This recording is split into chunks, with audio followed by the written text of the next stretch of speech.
Guys দুজন বসে দীপ্তি TV দেখছিলাম, হুট করে মাথায় আসলো কিছু রান্না করে খাওয়া যায়। সারাকে বললাম চলো কিছু রান্না করি, তো এক পায়ে রাজি হয়ে গেল। রাত বাজে প্রায় 10টারও বেশি। এরপর ডিসাইড করলাম কেক বানাবো। কেকের জন্য যা যা লাগে তাতে আমরা প্রথমে নিয়ে নিলাম ময়দা, গুঁড়ো দুধ, তারপর হচ্ছে বেকিং পাউডার, সবকিছু একসাথে করে এইভাবে একটি চাকনির সাহায্যে ছেঁকে নিলাম। নিয়ে নিল ডিমের সাদা অংশটা রাখলো এক সাইডে আর কুসুমটা রাখলো এক সাইডে। অংশই লাগবে কিন্তু ধাপে ধাপে ইউজ করবে। বাই দ্য ওয়ে আমি কিন্তু পারি না, সারা পারে, ও আমাকে শিখাচ্ছিল কিভাবে কোনটা কি করবে আগে পরে। কেক বানানোর কাজটা আমার কাছে খুবই কঠিন একটা কাজ মনে হয়। টাইম আমি একবার বানিয়েছিলাম তখন হয়নি, যার কারণে আমি সেকেন্ড টাইম আর কখনোই ট্রাই করিনি। বললো এটা কোনো কঠিন কাজ না, একদমই সহজ। জাস্ট ও যা যা করতেছিল সেটা দেখতে বললো। আর কি করব, দাঁড়িয়ে দাঁড়িয়ে দেখছিলাম ও একের পর একই মিক্স করতেছে। এরপর বিটার দিয়ে সবগুলো উপকরণ মিক্স করে নিচ্ছিল ভালোভাবে।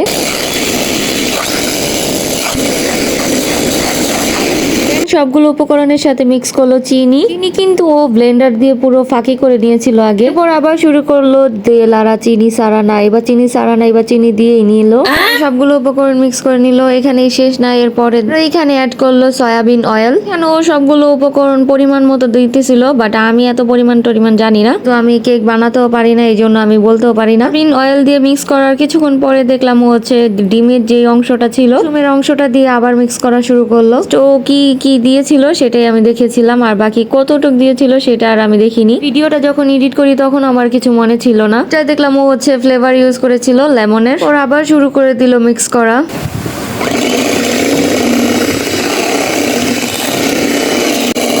এইখানে আমি ভিডিও এডিট করার সময় পুরোই কনফিউশন হয়ে গিয়েছিলাম, কারণ আমি ফার্স্টে ভেবেছিলাম ময়দা হচ্ছে ফার্স্টে দিয়ে তারপরে মিক্স করা শুরু করেছিল। না, আমি তো দেখলাম ও আবার লাস্টে ময়দা ইউজ করতেছে, তাহলে ফার্স্টে কি করেছিল আমি সেটাই ভাবতেছিলাম। যখন আমি ভিডিওটা এডিট করি তখন এই পর্যায়ে আমার মাথাটা পুরোই গোলমরিচ হয়ে গেছে।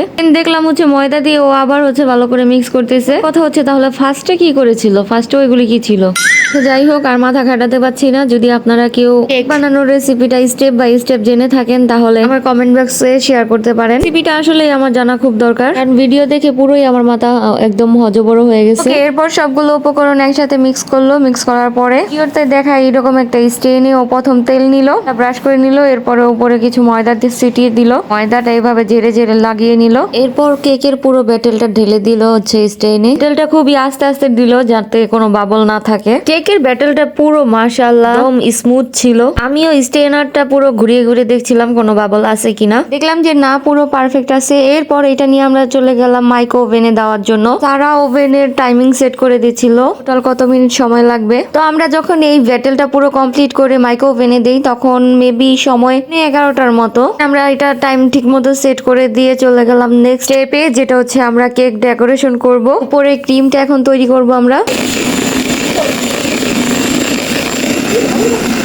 পরে ক্রিমটা তৈরি করার জন্য এখানে আইসিং নিয়ে নিয়েছিল। ক্রিমটা ভালো করে বিট করে নিল। যত বেশি করা যায় ততই নাকি ফর্ম হয় ভালো। জানি না, সারা করতেছিল, আমি দেখতেছিলাম। করার এক পর্যায়ে দেখলাম ও এটাকে 2 ভাগ করে নিল। দেন আক্স করাতে বললো এটা হচ্ছে 2টা কালার হবে, একটা হচ্ছে হোয়াইট আর একটা হচ্ছে পিঙ্ক। ক্রিমের কালারের জন্য এখানে ফুড কালার ইউজ করলো। দেন আবার শুরু করে দিল ভো ভো ভো। আচ্ছা, আমি এটা কি বানাবো আমি বুঝলাম না। এটা যখন আওয়াজ হয় তখনই আমার মাথা ভো করে। আর এটা মেক করতেছিল আর আমি হচ্ছে ওর ধৈর্য দেখতেছিলাম। মাশাআল্লাহ, স্টেপ বাই স্টেপ ও করেই যাচ্ছিল। আর আমি ভাবতেছিলাম এখানে যদি আমি হইতাম আমি কি করতাম। একটা কাজ করতাম, গিয়ে কিছুক্ষণ শুয়ে থাকতাম, দেন আবার আসতাম, একটা মোবাইল নিতাম, কোনো একটা শো সারতাম, ওইটা দেখতাম আর হচ্ছে মেক করতাম। হ্যাঁ, তারপরও আমি পারফেক্ট তৈরি করতে পারতাম না। আমি এখানে ভিডিও করতেছিলাম, এর মধ্যে আমার মনে হলো যে ওভেন মনে হয় ডাক দিতেছে আমাদের। তো আমি গিয়ে দেখলাম কেকটা অলরেডি সুন্দরভাবে ফুলে উঠেছে, সুন্দর হয়েছে। দেন আমি গিয়ে সারাকে ডেকে নিয়ে আসলাম যে কেকটা কি হয়েছে নাকি। সে দেখলো হ্যাঁ পারফেক্ট ভাবে হয়ে গেছে। পরে আমরা ওভেন থেকে কেকটা নামিয়ে নিলাম।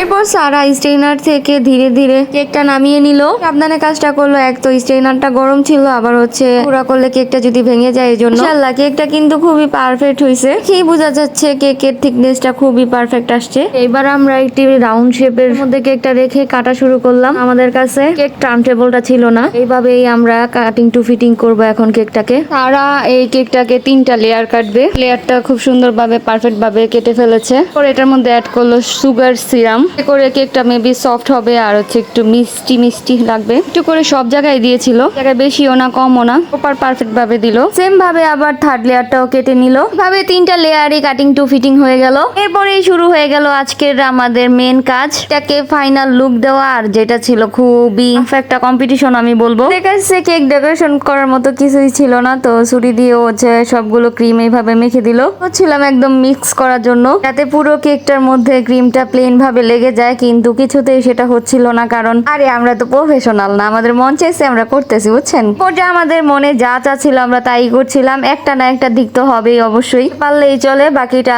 দেখা যাবে। আর আমি একবার সারা, আবার একবার সারা, একবার আমি, এরকম ভাবে কেকের উপরে ডেকোরেশনের কাজ করতেছিলাম আমরা। সাদা যে ক্রিমটা ছিল সেটা পুরো কেকের মধ্যে দিয়ে দিলাম। নেক্সট হচ্ছে আমরা দিব পিঙ্ক কালারের ক্রিমটা। কেকের উপরে ডিজাইন করার জন্য আমাদের কাছে কিছুই ছিল না, এই কারণে আমরা হচ্ছে প্যাকেট ইউজ করেছিলাম। ভাই কেক আমাদের যেমনই হোক, জিহ্বাকে আমরা সামলাতে পারছিলাম না, আমি তো ছুরি মুড়ি চেটে খাওয়া শুরু করে দিলাম।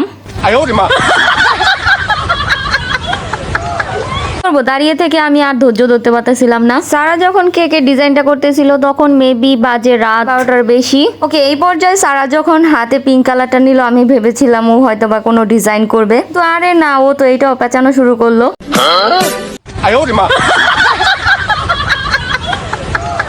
কেক বানানোর এই পর্যায়ে ইচ্ছে করতেছিল এখন খেয়েই নেই, আর কিছু করতে ইচ্ছে করতেছিল না, কারণ রাত অনেক হয়ে গিয়েছিল।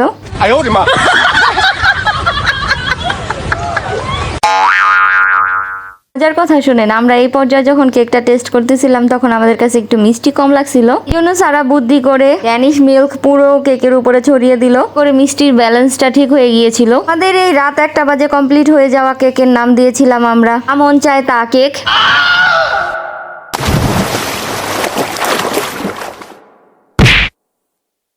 কেক বানানোর এই পর্যায়ে পুরোই চাটাচাটি কম্পিটিশন শুরু হয়ে গেছে। সবাইকে ফাইনাল লুক দেখানোর জন্য কেকটা হাতে নিলাম। ওমা, অমনি দেখি কেকটা জায়গা ছেড়ে গড়িয়ে যাওয়া শুরু করলো। আমি কেকটাকে নিচে রেখে জায়গাতে আনার জন্য এদিকে ওদিকে ঝাঁকাঝাঁকি করতেছিলাম, তো এই এত নাসার বান্দা জায়গায় আসতেছিল না। সারা হাত দিয়ে এটাকে ঠিক করে দিল, বাকিটা ইতিহাস। ফাইনালি এটা সেট হওয়ার জন্য আমরা হচ্ছে ফ্রিজে রাখলাম। মন মানতেছিল না, আমরা 5 মিনিটের মাথায় ফ্রিজ থেকে আবার ওটা বের করে নিলাম। সাথে ফ্রিজে রেখে কি করব, হওয়ার তা তো হয়েছে, খেয়ে নেই। এটা বলে আমরা কাটা শুরু করলাম, আমরা কেটে খাওয়াও শুরু করলাম। ভাবা যায় সেই রাত 10টা থেকে শুরু করছি কেক বানানো, সেই কেক কমপ্লিট হয়েছে রাত 1টা বাজে। এখন এটা ফ্রিজে রেখে সকালের জন্য অপেক্ষা করাটা পুরোই বোকামি ছিল। আর আমি দুজনে মিলে দীপ কেক খেয়ে নিলাম। কিসের আবার সেট হয়, এইভাবেই সেট হয়ে যাবে পেটে গেলে। বাই দ্য ওয়ে, কেকটা কিন্তু অনেক মজা হয়েছিল, কিন্তু বা পারফেক্ট লুক ছিল না, কিন্তু কেকটা কিন্তু জোস ছিল, পুরাই জোস। গাইস, আপনাদের যদি আমাদের কেকটা ভালো লেগে থাকে, যদি অর্ডার করতে চান, তাহলে এর সাথে যোগাযোগ করার কোনোই দরকার নাই।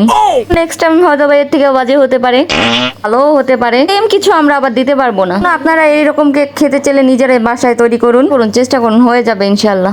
আর আমি আদৌ কখন এটা ট্রাই করবো কিনা সেটা আমি বলতে পারি না, কারণ সারা যেটুকু কমপ্লিট করলো পার্সেন্টও আমার দ্বারা সম্ভব না। এই ভিডিওটি এই পর্যন্তই ছিল, এখন আমি ঘুমাতে যাব, বাজে 1টারও বেশি। দেখা হবে নেক্সট ভিডিওতে। সবাই ভালো থাকবেন, সুস্থ থাকবেন, আল্লাহ হাফেজ।